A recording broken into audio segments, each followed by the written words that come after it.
주신 은혜 감사하는 5분 묵상입니다.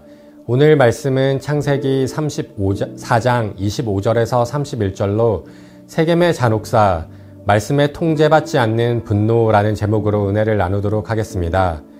야곱의 인생과 그의 가정에는 바람 잘 날이 없었습니다. 이제야 평안해지나 싶으면 또다시 사건과 사고가 일어나 근심과 걱정에 휩싸였습니다. 오늘 본문은 딸 디나의 불미스러운 사건과 이에 대한 아들들의 폭력적 대응으로 인해 야곱의 가정이 어려움을 겪고 안전을 위협받는 위기를 다루고 있습니다. 그런데 성경의 초점은 한 가정의 문제 자체나 갈등에 있지 않습니다.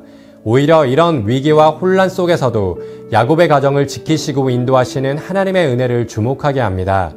반복되는 실수와 실패에도 불구하고 그들을 포기하지 아니하시고 하나님의 계획을 신실하게 이루어 가셨습니다. 내용 관찰 첫 번째 질문입니다. 시므온과 레위는 어떤 행동을 저지릅니까? 25절과 26절 말씀을 보면 시므온과 레위는 할례로 인해 고통 중에 있던 세겜 사람들을 기습하여 무자비하게 살육하였습니다. 앞에서는 결혼을 통한 상호 교류와 화친을 약속했지만 뒤로는 이들을 죽이기 위한 계획을 은밀히 세우며 세겜과 하몰을 속였습니다. 또한 복수심에 사로잡혀 죄 지은 세겜과 그의 아버지 하몰만 죽인 것이 아니라 성읍에 거주하던 모든 남자들을 학살하였습니다. 뿐만 아니라 시므온과 레위는 하나님께서 주신 언약의 표인 할례를 복수의 수단으로 악용하였습니다. 하나님의 구별된 백성임을 나타내는 표징인 할례를 분노와 복수의 도구로 전락시켜 그 의미를 훼손하였습니다. 이들이 하나님의 축복과 명령을 얼마나 가볍게 여기고 있었는지를 보여주는 장면입니다. 두 번째 질문입니다. 야곱의 여러 아들들도 세겜으로 가서 무엇을 행합니까? 27절에서 29절 말씀을 보면 야곱의 아들들은 세겜의 남자들을 죽이는 데서 그치지 않고 양과 소와 나귀를 비롯한 재물을 약탈하였습니다. 다른 형제들은 시므온과 레위의 잔혹한 행동을 말리기는커녕 오히려 악행에 적극 동참했습니다. 29절은 이들이 모든 재물을 빼앗았다고 기록하고 있는데요. 이는 그들이 얼마나 탐욕에 사로잡혀 있었는지를 강조하는 단어입니다. 이들은 마치 강도 때처럼 마을을 습격하여 모든 재산을 노략질하였습니다. 그뿐 아니라 세겜 성읍의 자녀들과 아이들까지 사로잡아 전리품으로 여겼습니다. 디나가 당한 죄에 대한 정당한 분노가 지나친 복수심으로 변질되었고 거기에 탐욕이 더해져 학살과 약탈이라는 끔찍한 죄를 낳았습니다. 분노에서 시작된 일이 탐욕으로 번지고 몇몇 개인에서 시작된 죄가 다른 형제를 비롯한 공동체로 퍼져나갔습니다. 죄의 파괴성과 접련성을 보여주는 대목입니다. 연구와 묵상입니다. 시므온과 레위를 비롯한 야곱의 아들들이 세겜 족속에 대한 대량 학살과 약탈을 저지른 이유는 무엇입니까?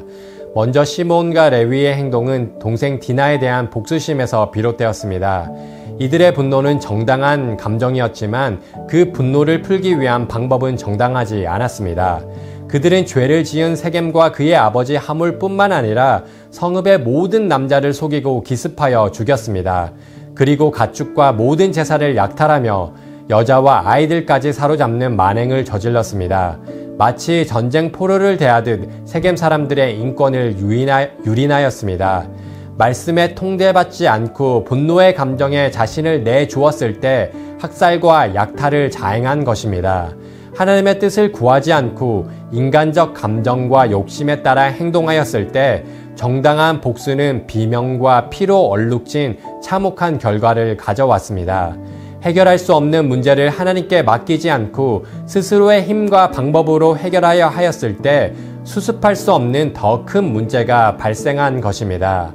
이 비극의 또 다른 원인은 가정의 영적 리더인 야곱의 침묵과 소극적인 태도입니다. 디나가 수치를 당하였을 때 야곱은 주도적으로 대응하거나 책임감 있게 행동하지 않고 상황을 방관하였습니다. 이런 야곱의 침묵은 신중함이 아니라 무책임과 무능함으로 비쳤고 그 결과 시므온과 레위가 이 문제를 해결하여 하였던 것입니다. 따라서 이 사건은 단지 복수심에서 비롯된 행동을 넘어 아버지 야곱의 우유부단하고 수동적인 태도에 대한 자녀들의 반응이기도 합니다. 아버지의 편애와 부재, 불화와 결핍, 시기와 경쟁으로 인해 내재되어 있던 가정의 갈등과 불만이 이 사건을 계기로 폭발한 것입니다. 시므온과 레위가 빼든 분노의 칼날은 세겜 사람을 향한 것만이 아니라 어쩌면 역기능적인 소위 말해 콩가루 집안인 자신의 가정과 자신의 어머니 레아와 레아의 자식인 자신들 디나에게 무관심한 아버지 야곱을 향한 울분과 실망의 표현이었을지도 모릅니다. 가족에게 직접적으로 분노에 표출할 수 없고 칼을 휘두를 수 없었기에 그 분노가 더 극단적이고 잔인한 방법으로 외부로 세겜 사람들에게 분출된 것입니다. 느낀 점입니다. 말씀에 통제받지 않는 분노로 인해 세겜에서 잔혹한 학살을 저지른 야곱의 아들들을 보며 무엇을 느낍니까? 먼저 분노와 복수심에 사로잡히면 이성적이고 신앙적인 판단이 마비될 수 있다는 사실을 깨닫습니다. 감정에 이끌리며 행동의 결과를 따져볼 여유가 사라집니다. 그리하여 서슴없이 죄를 저지르게 만들고 그 결과 자신뿐만 아니라 가족과 공동체 전체를 고통과 위험에 빠뜨릴 수 있습니다. 실제로 야곱의 아들들의 무자비한 학살과 약탈은 주변 족속들의 복수를 유발하여 야곱의 가정이 몰살당할 수 있는 위기로 몰아넣었습니다. 뿐만 아니라 이는 아브라함의 후손으로 큰 민족을 이루시겠다는 하나님의 언약을 방해하는 불신앙적인 행동이었습니다.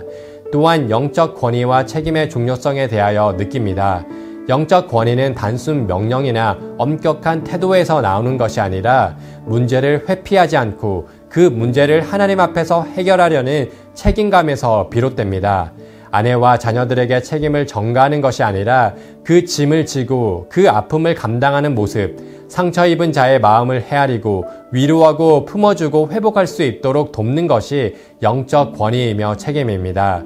그런데 야곱은 딸이 당한 문제에 침묵하였고 아들들의 죄를 책망하지 않았습니다. 단지 그들의 행동으로 인한 외부의 위협을 두려워하였을 뿐입니다. 자녀의 신앙적 일탈을 바로잡고 가족의 아픔을 외면하며 가장으로서 영적 책임을 다하지 않은 영적 권위를 상실한 모습을 보입니다. 무엇보다 야곱은 베델에서 하나님께 서원하였던 약속을 기억하고 그 즉시 그곳으로 돌아와야 했습니다. 그런데 형 에서와의 위기를 무사히 넘기자 그 약속을 저버리고 세겜에 정착하였고 그 결과 이런 비극적인 일이 일어나게 된 것입니다. 뿐만 아니라 문제가 생겼을 때에도 과거 브니엘에서처럼 하나님과 씨름하지 않고 문제를 회피하였습니다. 가정의 아버지로서 영적 제사장으로서 역할을 제대로 하지 못하여 가정이 또다시 갈등과 혼란에 빠지게 된 것입니다. 말씀에 대한 우리의 결단과 적용입니다. 감정은 나쁜 것이 아니라 하나님이 우리에게 주신 선물입니다. 그러나 타락 이후 우리 감정은 죄로 인해 왜곡되었고 그로 인해 감정이 본래 선한 기능을 하지 못하게 되었습니다. 상황에 걸맞은 바른 감정을 느끼지 못할 뿐만 아니라 옳은 감정을 느낀다 해도 그것을 건강하게 표현하는 능력을 많이 잃어버렸습니다. 그리하여 우리는 정서적으로 온전한 관계를 맺는 데 어려움을 겪게 되었고 그 결과 가정을 비롯한 많은 관계가 어긋나 버렸습니다. 특별히 분노와 복수심과 같은 감정에 매우 파괴적이고 전념성이 강해 주의하여야 합니다. 이런 감정은 우리 자신을 삼킬 뿐만 아니라 주변 사람들에게도 심각한 상처와 피해를 줄 수 있습니다. 따라서 감정이 우리를 지배하려고 두어서는 안 되며 우리 감정을 말씀의 통제 아래에 두어야 합니다. 감정이 우리를 삼켜 이성적이고 신앙적인 판단과 행동을 방해할 때 우리는 하나님께 엎드려 기도해야 합니다. 하나님께 겸손히 진실되게 우리의 마음을 아뢰면 하나님께서 우리의 마음과 생각을 지켜주십니다.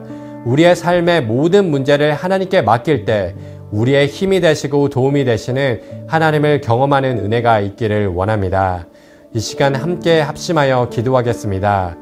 감정에 휩싸여 죄를 짓지 않도록 우리의 마음과 생각을 지켜주소서. 위기와 문제를 만날 때 하나님 앞에 엎드려 기도하는 성숙한 믿음을 더하여 주소서. 우리 거룩한 문 성문교회가 영적 권위와 책임을 다하여 상처 입은 영혼을 치유하고 회복하는 사명을 온전히 감당하게 하소서.